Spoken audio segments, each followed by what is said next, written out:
இன்னைக்கு PCOD, PCOS, அப்புறம் irregular periods, white discharge, infertility, குழந்த பிறக்கிறதுக்காக ரொம்ப கஷ்டப்பட்டுட்டு இருக்காங்க.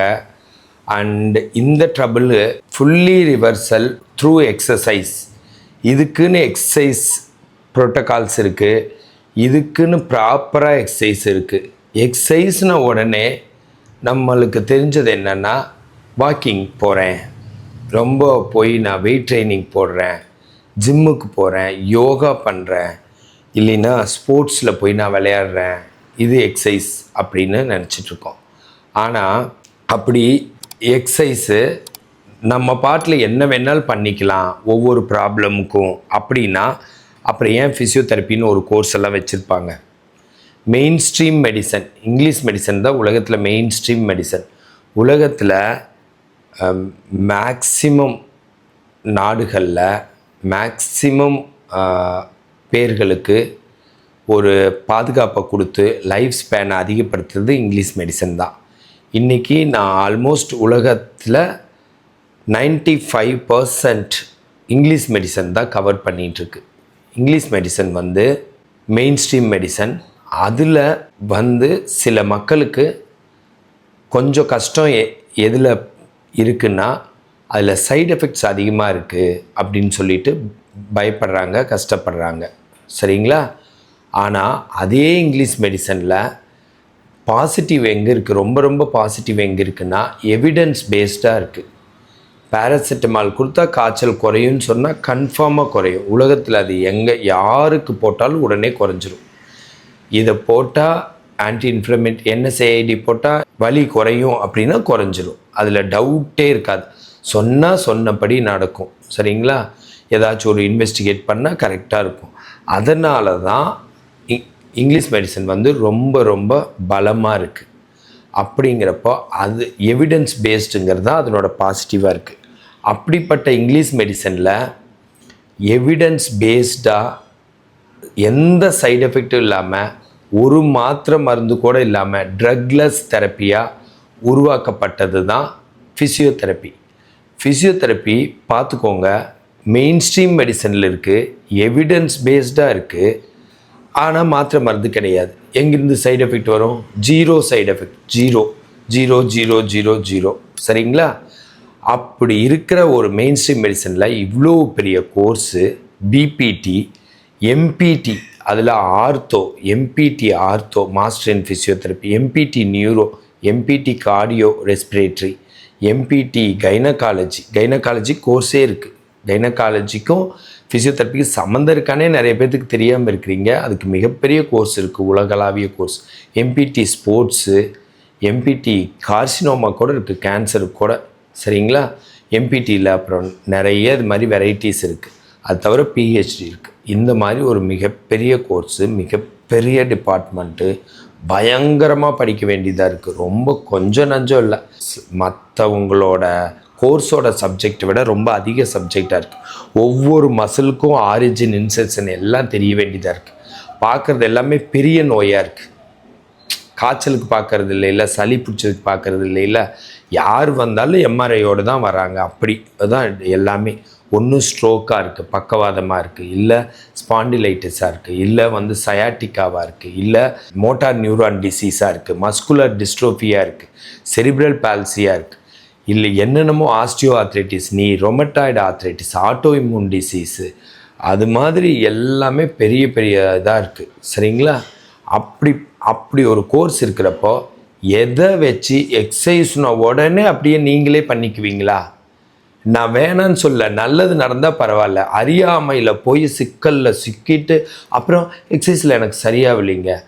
யாருங்க சொன்னாங்க பிசிஓடி, பிசிஓஎஸ், இர்ரெகுலர் பீரியட்ஸ் இது நீங்களா அப்படியே போய் எக்ஸசைஸ் பண்ணிக்கலான்னு யார் சொன்னாங்க? உண்மையிலேயே கேட்குறேன்.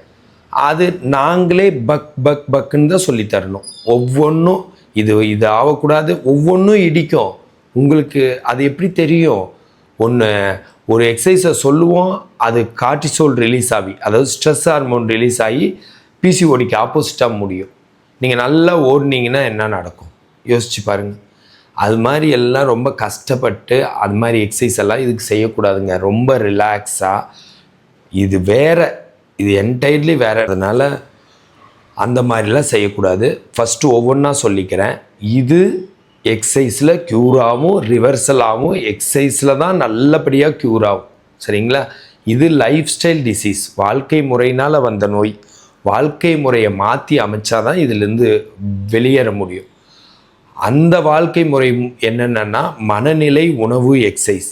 70% மனநிலை, 15% உணவு, 15% தான் எக்ஸசைஸ். ஆனால் ரிவர்சல் ஆகிறதுக்கு 95% எக்ஸசைஸ் தான். என்ன குழப்புறேன் அப்படின்னா, இது மெயின்டைன் பண்ணால் ரிவர்சல் ஆக, ஆனால் மனநிலையை மாற்றினா ஓல்டு பழசு ஸ்ட்ரெஸ் ஆகி ஏதோ பண்ணி ஹார்மோன்ஸ் எல்லாம் அடக்கி வச்சு இப்படி ஆயிட்டீங்கன்னு வச்சுக்கோங்க.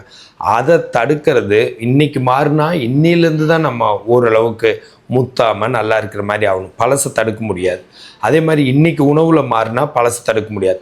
பழசில் அக்குமுலேட் பண்ணி வச்சிருக்கிற இன்ஃப்ளமேஷனோ டிசீஸோ இல்லை இந்த மாதிரி ஒரு கண்டிஷன்ஸோ எக்ஸசைஸில் தான் உடனடியாக போகுது, இம்மீடியட்டாக போகுது. அதனால் எக்ஸசைஸ் தான் இதுக்கு ரிவர்சல் பண்ண. அதுக்கப்புறம் இதை மெயின்டைன் பண்ண எதுக்குங்க நீங்கள் எக்ஸசைஸ் பண்ணிகிட்டே வாழ்க்கை நடத்தணும்? அது ஒரு ஸ்ட்ரெஸ்ஸு தானே. எக்ஸசைஸை இப்போ வரைக்கும் பண்ண உங்கள் உடம்பு மேலே நீங்கள் பண்ண ஒரு குற்றத்துக்காக ஒரு பனிஷ்மெண்ட்டாக வச்சுக்கலாம் எக்ஸசைஸை. உடம்பு மேலே நீங்கள் பண்ண தாக்குதல், உடம்பு மகிழ்ச்சியாகவே இருக்க விடாமல் எனக்கு படிப்பு தான் முக்கியம், எனக்கு ஃப்யூச்சர் தான் முக்கியம், ப்ரெசண்ட்டில் நான் எப்படி வேணாலும் கீழே கூட விழுந்து கிடக்கிறேன் அப்படின்ட்டு, அப்புறம் எனக்கு ஹார்மோன்ஸ் எல்லாம் நான் அப்படியே அடக்கி வச்சுக்குவேன். ஹார்மோன் அங்கே ஒரு இதை பார்த்து ரசிக்க சொல்லுது, நான் ரசிக்க மாட்டேன். ஒருத்தர்கிட்ட பேச சொல்லுது, நான் பேசவே மாட்டேன். ஒருத்தரோட பழக சொல்லுது, நான் பழகவே மாட்டேன். ஒருத்தரோட ஒரு ரிலேஷன்ஷிப்பை உருவாக்க சொல்லுது, நான் உருவாக்கவே மாட்டேன். நான் இப்படியே தான் இருப்பேன். எனக்கு உலகத்தில் எனக்கு மட்டும்தான் கடவுள் இப்படி ஒரு ஹெல்த் பாடியை கொடுத்துருக்குறாரு, நான் தான் ப்ரீஷியஸ்ஸு, நான் யார் கூடயும் பழக போகிறதில்ல அப்படின்னு அடக்கி வச்சிட்டிங்கல்ல, அதில் வருது. நீங்கள் எதுக்கு அதை அடக்கணும்? அதுக்கு தான் வருதா? இல்லை கடவுள் தானே உருவாக்கியிருக்கிறாரு, உங்களுக்கு ஏன் வருது? ஏன் பார்த்தா ஒருத்தவங்களை பார்த்தா பிடிக்குது? ஏன் பேசணும்னு தோணுது? ஏன் ஒரு நேச்சர் மேலே விருப்பம் வருது? ஏன் குழந்தைய பார்த்தா உடனே எடுத்து கொஞ்சலான்னு தோணுது? ஏன் ஒரு டாகை பார்த்தா எடுத்து இப்படி பண்ணலான்னு தோணுது? இதெல்லாம் தோணுது இல்லை? இதெல்லாம் செஞ்சிட்டே இருக்கணும். மனுஷங்க மேலே வரதையும் இதெல்லாம் செய்யணும். இதெல்லாம் அப்படியே அடக்கி வைக்கிறதெல்லாம் நம்ம பெரிய ஆள் அதை அடக்கி வச்சு சயின்ஸில் கண்டுபிடிச்சி நீங்கள் பெரிய டிகிரி வாங்கி பெருசாக பில்டிங் கட்டினா என்ன நடக்குது? ஒன்றும் நடக்காது. பீயிங் அண்ட் பிகமிங், பீயிங்கை கெடுத்து பிகமிங் ஆக முடியாது. பீயிங் தான். பீயிங் உங்களோட இருப்பு, உங்களை நம்பி பிறந்த இதயம், மூளை, கல்லீரல், பேங்க்ரியாஸ், லிவர், உங்களை நம்பி பிறந்த ஆர்கன்ஸ் எல்லாமே, போன் எல்லாத்தையும் காப்பாற்றணும்னா எல்லாத்துக்கும் மகிழ்ச்சி தேவைப்படுது, அன்பு தேவைப்படுது, அரவணைப்பு தேவைப்படுது, ஹக்கு தேவைப்படுது, கிஸ் தேவைப்படுது, ரொமான்ஸ் தேவைப்படுது, இன்டிமசி தேவைப்படுது, எல்லாம் தேவைப்படுது. சும்மா யாரோ பேச்சை கேட்டுக்கிட்டு அப்படியே அதை அடக்கி வச்சுட்டு நான் டாக்டர் ஆகிறேன், நான் என்ஜினியர் ஆகிறேன், சயின்டிஸ்ட் ஆகிறேன், நாசா ஆகிறேன், செவ்வாய் கிரகத்துக்கு ராக்கெட் அனுப்புகிறேன், ஒரு பிரயோஜனம் இல்லை. நீங்கள் ராக்கெட்டே அனுப்ப வேணாம், இருக்கிறதே போதும். நீங்கள் பாட்டில் ஜாலியாக ஃபஸ்ட்டு பக்கத்தில் இருக்கவங்களை மகிழ்ச்சி படுத்தி பாருங்கள். எல்லார் மேலேயும் அன்பாக இருந்து பாருங்கள். இதை விட்டுட்டு என்னென்னமோ நான் அழகி, நான் யார்கிட்டும் பேச மாட்டேன், கேட்டால் இவங்க யாரும் எனக்கு சரியில்லை, ஊருப்பட்ட ரூல்ஸ் போட்டிங்கன்னா யாரும் உங்ககிட்ட பேச முடியும்? நீங்கள் சொல்கிறீங்க அவங்க அன்பாகவே பழகலை, என்னை ஏமாற்றிட்டாங்க, என்னை இது பண்ணிட்டாங்க அப்படின்னா, நீங்கள் ஒரிஜினல் லவ்வாக இருந்தால் அவங்க ஏன் ஏமாற்ற போகிறாங்க? ரேர் அது. அப்படியே இருப்பாங்க. அது உங்கள் உள் மனசுக்கு தெரியும். சும்மா பார்க்குறதெல்லாம் இதையெல்லாம் நிறுத்திட்டு அப்படியே படிப்பு மேலே போடுறீங்க. படிப்பு என்னை காப்பாற்றும். எங்கே போய் காப்பாற்றுது? எல்லாருமே நோய்வாய்ப்படுறாங்க. எல்லா ஆஸ்பத்திரியிலையும் கூட்டம் நம்பி வலியுது. என்னத்துக்கு? அது என்ன யூஸு? படிப்பு எங்கே உங்களை காப்பாற்றுது? உலகத்தில் இங்கே மட்டுமா? அமெரிக்காவில் அவ்வளோ ப்ராப்ளம்ஸ், டெய்லி ஏகப்பட்ட patients. Australia, Canada, India, Malaysia சொல்லவே வேணாம். இது எதுக்கு? எதுக்கு உங்கள் ரோடு சூப்பராக இருக்கும் பலன்னு பில்டிங் எல்லாம் வெளியிலேயே வந்து கழுவி விடுவீங்க, எல்லாம் நல்லா இருக்கும். ஆனால் உங்கள் உடம்பு மட்டும் நல்லா இருக்காது. இது எதுக்கு?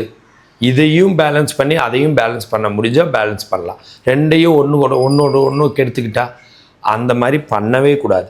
நீங்கள் உங்களோட ஹெல்த்தை உடம்பை பார்த்துக்கணும். அதில் தான் இருக்குது செல்ஃப் லவ். உங்கள் மேலே அன்பு இருக்கணும். உங்கள் மேலே அன்பு இருந்தாலே பிறர் மேலே வரும். ஹார்ட்டு இல்லை மூளை இல்லை உங்களோட ஹார்மோன்ஸை பற்றியே கண்டுக்காமல் நீங்கள் பண்ணுற அட்டாக்கே ஹார்மோன்ஸ் மேலே தான். உங்கள் ஈஸ்ட்ரோஜன், உங்கள் ப்ரோஜெஸ்ட்ரோன், இதெல்லாம் என்ன நடந்தது? அது அப்படியே பிறந்ததுலேருந்து அப்படியே கிடக்குது ஓரமாக. அது செத்து போய் நொந்து நூலாயிடுச்சு, அவ்வளோதான். அப்படியே ஈஸ்ட்ரோஜன் எல்லாத்தையும் அப்படியே மேல் வந்து டெஸ்டோஸ்டீரோன், மேல் ஏதாச்சுன்னா உடனே மேலே பிடிச்சி போட்டுருவாங்க. அதனால் வந்து என்ன இதுன்னு எனக்கே புரியல. இதெல்லாம் பண்ணிக்கிறது. அப்புறம் கேட்டால் அதுக்கு ஒரு ஃபேன்சியாக நேம் வச்சுக்கிறது. PCOS, இது இப்படி இரெகுலர் பீரியட்ஸ், எனக்கு அது வெயிட் ஆகிட்டாங்க, தைராய்டு வந்துடுச்சு, ஒபிசிட்டி இன்னைக்கு அது வருது, இது வருது, எல்லாம் உடம்புல அத்தனை பிரச்சனை, தலையிலேருந்து பாதம் வரைக்கும் எல்லாம் வலி. எல்லாம் கேட்டால் எனக்கு அந்த பிரச்சனை, இந்த பிரச்சனை. நான் MRI எடுத்திருக்கேங்க, நான் அங்கே போகிறேங்க, நான் CT எடுத்திருக்கேங்க, உலகத்தில் இருக்க எல்லா டெஸ்ட்டும் பண்ணியிருக்கேங்க. ட்ரீட்மெண்ட் உங்ககிட்டயே இருக்குது. ஃபஸ்ட்டு அன்பாக இருங்க. போட்டி பொறாமல் அப்படியே எதைத்தான் பிடிக்க ஓடுறீங்க, எதை பிடிக்க போகிறீங்க? I don't know. எதை பிடிக்க போகிறீங்க? இருக்கிறது எல்லாம் சிம்பிள் தான். நல்லா சாப்பிட்டோமா, நல்லா ஜாலியாக இருந்தோமா, நல்லா தூங்கினோமா, 4 பேர்த்திட்ட நல்லா சிரித்து பேசினோமா, நம்ம அன்பாக இருந்தோமா, நம்மளோட ஹார்மோன்ஸ் ஒழுங்காக வேலை செய்ய வச்சோமா. டெய்லி ஹார்மோன்ஸ் வேலை செய்யணும். என்ன வயசான 60 வயசில் தான் ஹார்மோன் வேலை செய்யணுமா? 20 வயசில் வேலை செய்யக்கூடாதா? 20 வயசில் ஹார்மோன்ஸை அடமானம் வச்சு, படிப்புக்கு மேலே அடமானம் வச்சு, சயின்ஸ் மேலே அடமானம் வச்சுட்டு அப்படியே படுத்து தூங்கிறதா? எதுவுமே நடக்காது. ஹார்மோனல் இம்பேலன்ஸ்னால் என்ன? அதுலேயே வருது. ஹார்மோனல் இம்பேலன்ஸ்னால் என்ன? நீங்கள் பேலன்ஸ் பண்ணல. Being and becoming. பீயிங்னா உங்களோட இருப்பு, உங்களோட மகிழ்ச்சி, உங்களோட சந்தோஷம். ஒரு டூர் முக்கியமாக உட்காந்து படிக்கிறது முக்கியம்? டூர் தான் முக்கியம். ஜாலியாக இருக்கணும். ஜாலியாக இருந்தால் படிப்பு தானாக வரும். அது படிக்க வேணான்னு நான் சொல்லவே இல்லை. ஒரு பக்கம் ஓவராக போயிட்டீங்க. 50-50 வச்சுக்கோங்களேன். அட்லீஸ்ட்டு ஒரு பக்கமே போயிட்டே இருந்தால் இந்த பக்கத்தை யார் கவனிப்பாங்க? அப்புறம் அங்கே வருது நிறைய அக்குமுலேட். பெரிய வீடு, 10 crores வீடு. ஆனால் ரொமட்டாய்டு ஆர்த்ரைட்டிஸ், செரவாங்கி, எல்லாம் இப்படி வந்து எல்லாம் வலி. Auto immune disease. உங்கள் இம்யூனிட்டியே உங்களை எதிர்த்து பண்ணுது பயங்கரமாக. எதுக்கு? அதை போட்டு டார்ச்சர் பண்ணிங்க. அது உங்களை போட்டு ஒரு வழி பண்ணிடுது. யாரோட சண்டை போட்டாலும் உங்கள் ஆர்கன்ஸோட, உங்கள் நோயோட சண்டை போடாதீங்க. எகத்தாளமாக நோயை பார்த்துக்கலாம் போ அப்படின்ட்டு இங்கே ஒரே கணக்கு. இது அக்குமுலேட் பண்ணிட்டேன், நான் இவ்வளோ சேர்த்துட்டேன், நான் இத்தனை கார் வாங்கிட்டேன், நான் ஊர் நடுவில் இப்படி காட்டிக்கிட்டேன். யாரு உண்மையாலும் நீங்கள் மகிழ்ச்சியாக இருந்தால் அதை அவங்ககிட்ட காட்டிட்டு இங்கே வந்து ஐயோ வலிக்குதே, ஐயோ அப்படி இருக்குதே, இப்படி இருக்குதுன்னா என்ன? அதுக்கு பேர் ஃபெயிலியர் தான். Total failure. ஹெல்த்து சரியில்லாட்டி டோட்டல் ஃபெயிலியர். இதை எழுதி வேணாலும் வச்சுக்கோங்க. அதனால் இந்த PCOS, இர்ரெகுலர் பீரியட்ஸ் இல்லை இன்ஃபெர்டிலிட்டி, இதுக்கெல்லாம் நம்ம தான் காரணம். நம்ம ஜாலியாக இருந்திருந்தா, ஒழுங்காக இருந்திருந்தா, நம்ம உடம்பை பராமரித்தா வராது. இது சரியாகணுன்னா ரிவர்சல் ப்ரோக்ராம்னு இருக்குது, என்கிட்டயே இருக்குது. 15 நாள் ப்ராப்பராக தலையிலேருந்து பாதம் வரைக்கும் நான் ஏரோபிக்ஸ், நான் வெயிட் பேரிங் எக்ஸசைசஸ் சொல்லித்தருவேன். நான் ஏரோபிக்ஸ், நான் வெயிட் பேரிங்னா அதாவது வெயிட்டை காலை ஊனி செய்கிற எக்ஸசைஸ் ஒன்றும் கூட கிடையாது. அதே மாதிரி நான் ஏரோபிக்ஸ்னால் இது கார்டியாக் அவுட்புட், நம்மளோட இது சர்க்குலேஷனை அதிகப்படுத்தி ஹார்ட்டுக்கு எக்ஸர்சன் வர்ற மாதிரி எக்ஸசைசஸ் கிடையாது. தட் மீன்ஸ் ஹார்ட் பேஷண்ட் கூட செய்யலாம், யார் வேணாலும் செய்யலாம். ஸோ இந்த எக்ஸசைஸ் எல்லாருமே மேட் எக்ஸசைஸ், ஃப்ளோர் எக்ஸசைஸ். ஒன்றும் உட்காந்து செய்கிற எக்ஸசைஸ், இல்லை மல்லாந்து படுத்து, இல்லை ரைட்டில் படுத்து, லெஃப்டில் படுத்து, குப்புறப்படுத்து. மொத்தம் 2 ஹவர்ஸ் டேக் ஹோம் எக்ஸசைஸ், 15 நாள் அதை சொல்லித்தரது. அதில் டோட்டலாக ரிவர்சல் ஆகும். அதை 3 மாதம் 6 மாதம் பண்ணால் டோட்டலாக வெளியில் வந்துடலாம்.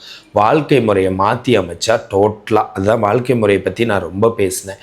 ஆனால் அர்ஜென்ட்டுக்கு எக்ஸசைஸ் தான் யூஸ் ஆகுது. அப்புறம் வாழ்க்கை முறையை மாற்றுறது. உணவு அதே மாதிரி தான். பழங்கள் காய்கறிகள்னால் அதை பார்த்தே ரொம்ப நாள் ஆகுது. அது ஒரு 100 200 சொல்லிட்டா நம்ம மக்களுக்கு அது பொறுக்காது. கார் வேணால் 30 லட்சத்துக்கு வாங்குறது. பழங்கள் காய்கறிகள் ஏன் வாங்கிறது இல்லை? பழங்கள் காய்கறிகள் காசுக்காகன்னு கூட சொல்ல முடியாது, சாப்பிட பிடிக்கிறது இல்லை. சாப்பிட பிடிக்காம என்ன, பழங்கள் காய்கறிகள் சாப்பிடாம அது உங்கள் ஹார்மோன்ஸ் எல்லாம் ஒழுங்காக வேலை செஞ்சால் பழங்கள் காய்கறிகள் பிடிக்கும். அதையெல்லாம் அடக்கி வச்சதுக்கப்புறம் வாய்க்கு காரமாக தேவைப்படுது, வாய்க்கு ஏதாச்சும் இதாக தேவைப்படுது, இல்லை ட்ரிங்க்ஸ் தேவைப்படுது, ஆல்கஹால் தேவைப்படுது, ஸ்மோக்கிங் தேவைப்படுது, இல்லை அப்படியே ஒர்க்கு மேலே ஒர்க்கஹாலிக், அதுவே ஒரு அடிக்ட்டு தான், அப்படியே அது மேலே போகுது. அப்புறம் சாப்பாடு போட்டு எல்லாம் அது இது ரொம்ப ஃப்ரைடு ஐட்டம்ஸ் அதெல்லாம் தேவைப்படுது, ரொம்பவுமே கெட்டதெல்லாம் தேவைப்படுது. ஏன்னா நல்லதெல்லாம் தேவைப்பட்டுச்சு, நல்லதையெல்லாம் நிறுத்திட்டீங்க. நல்லதெல்லாம் தேவைப்பட்டுச்சு, அன்பு தேவைப்பட்டுச்சு. சின்ன குழந்தையிலேருந்தே இன்னொரு குழந்தைய பார்த்தா அது அப்படியே இப்படி கன்னத்தை போய் கில்லும், இல்லை கிஸ் கொடுக்க போவோம். சின்ன குழந்தையிலேருந்தே, அதுவும் மேல் பேபி ஃபீமேல் பேபியை பார்த்தா ரொம்ப அன்பு வரும். அது அப்படித்தான் கடவுள் உருவாக்கியிருக்கிறாரு. வாச்சா அன்புனால தான் நம்ம பிறந்ததே. அப்பா அம்மா அன்பு செலுத்தலைன்னா நம்ம பிறக்கவே மாட்டோம். ஸோ அந்த அன்பு மேலேயே ஒரு பெரிய அட்டாக் நடக்குது உலகத்தில். அந்த அன்பு மேலே அட்டாக் நடந்து என்னத்தை வாரி கட்டிட்டு போகிறீங்க? யாரோ கொளுத்தி விட்டாங்க, நீங்கள் அப்படியே பிடிச்சிட்டு அப்படியே உட்காந்துருங்க. யோசிக்கவே மாட்டீங்களா உட்காந்து? நான்லாம் சின்ன வயசுலேருந்தே யோசிச்சுட்டேன், இது பொய், எனக்கு எதுனாலும் தெரியும், இது பொய்டா, டே இது அண்ட புழுகுடா, நம்பிடாதடா அப்படின்னு. நான் ஒருத்தன் சொன்னாலும் கேட்கறதில்ல. ரிபல்லியன், எதிர்த்து தான் போராட போகிறேன் நான். ஸோ அன்பு மேலே போட்டு இவ்வளோ அட்டாக்ஸா? எதுக்கு? ஒன்றும் நடக்காது. புரியுதுங்களா?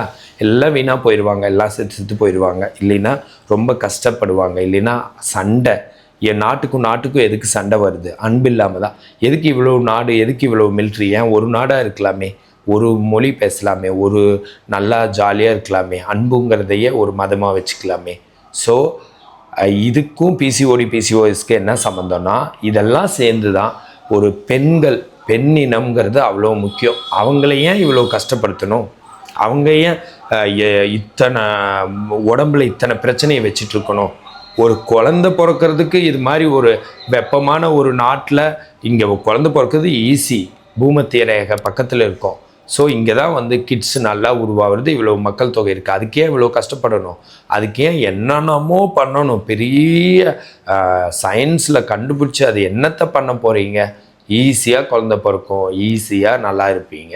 சின்ன வயசுலேருந்தே அந்த உங்களோட நான் தான் அப்படிங்கிற ஈகோவெல்லாம் விட்டுட்டு அன்பு தான் அப்படின்னு இறங்குங்க. யாரை பார்த்தாலும் அன்புக்காக யூஸ் பண்ணிக்கோங்க. யாரை பார்த்தாலும் காசுக்காக, காசுமே அன்பு தான். கிவிங் தான் லவ். அவங்க உங்களுக்கு ஹெல்ப் பண்ணணும், நீங்கள் அவங்களுக்கு ஹெல்ப் பண்ணணும். எல்லாமே ஹெல்ப் தான். நீங்கள் பார்த்து சிரித்தாலே ஹெல்ப் தான், பேசினாலே ஹெல்ப் தான், பணம் கொடுத்தா ஹெல்ப் தான், எல்லாமே ஹெல்ப் தான். பணம் தான் உணவு, பணம் தான் இருப்பிடம். ஸோ பணம் மட்டும் வேணான்னு என்ன இருக்குது? எல்லாமே வேணும் தான். ஸோ அதனால் இது வரவே தேவையில்லை. சரி வந்துட்டா எக்ஸசைஸ் பண்ணுங்க. நான் எக்ஸசைஸ் ஒன்றும் தலையில் தூக்கி வச்சு ஆடலை. எக்ஸசைஸை அர்ஜென்ட்டுக்கு போட்டு என்னென்னமோ பண்ணி வச்சுருக்கீங்க, அதை வெளியேற்றுறதுக்கு எக்ஸசைஸ் தான் நல்லாயிருக்கு. அதை வெளியேற்றினதுக்கப்புறம் வாழ்க்கை முறையவே மாற்றிடுங்க. தொடர்ந்து நான் செஞ்சுக்கிட்டே நல்லா இருக்கிறேன்னா செய்யுங்க, வேணாங்கள. ஆனால் அது செகண்டரி தான், அது ப்ரைமரி கிடையாது. ப்ரைமரினா நீங்கள் டோட்டலாக சேஞ்ச் ஆகி டோட்டலாக வேற மாதிரி ஆகணும். இந்த உலகமே சொர்க்கம்தான், ஹெவன். இதுவே ஹெவன் தான் ஆச்சுங்களா? இறந்ததுக்கப்புறம் ஹெவன் ஹெல்லெல்லாம் இருக்கும், அது என்னன்னு நம்மளுக்கு தெரியாது. ஆனால் இங்கேயே ஹெவனில் வாழ்ந்தால் தான் இறந்ததுக்கப்புறமும் ஹெவனில் நம்ம போகமா இருக்கும். இங்கே நம்ம இது சொர்க்கம்தான். இது சொர்க்கம் எப்படி வரும்? அன்பில் தான் வரும். அன்பாக இருந்தால் சொர்க்கம் வந்துடும் ஆச்சுங்களா? அதனால் அன்பாக இருந்து சொர்க்கமான உலகத்தை ஃபாலோ பண்ண முடியும். அன்பாக இருந்தால் ஆட்டோமேட்டிக்காகவே நம்மளுக்கு ஃப்ளோ ஆகிற ஹார்மோன்ஸை ஒழுங்காக பண்ணுனா ஆட்டோமேட்டிக்காகவே நல்ல கேரக்டர்ஸ் வந்துடும். வாயால் சொல்லி கொடுத்து புக்கில் சொல்லி கொடுத்தெல்லாம் வராது. சரிங்களா? அதனால் இந்த மாதிரி இருந்தால் உங்களுக்கு இதெல்லாம் வராது. ஸோ அப்படி இந்த எக்ஸசைஸ் எல்லாம் பண்ணணுன்னா நீங்கள் கண்டிப்பாக காண்டாக்ட் பண்ணலாம். ஹெல்த் டிப்ஸ் வேணுன்னா என்னை ஃபாலோ பண்ணுங்கள். ஃபிசியோதெரப்பி கன்சல்டேஷன் வேணுன்னா எனக்கு கால் பண்ணுங்கள். ஃபிசியோதெரபிஸ்ட் நல்ல ஆப்பர்ச்சுனிட்டிஸ் வேணுன்னா எனக்கு கால் பண்ணுங்கள். This Prakash physiotherapist.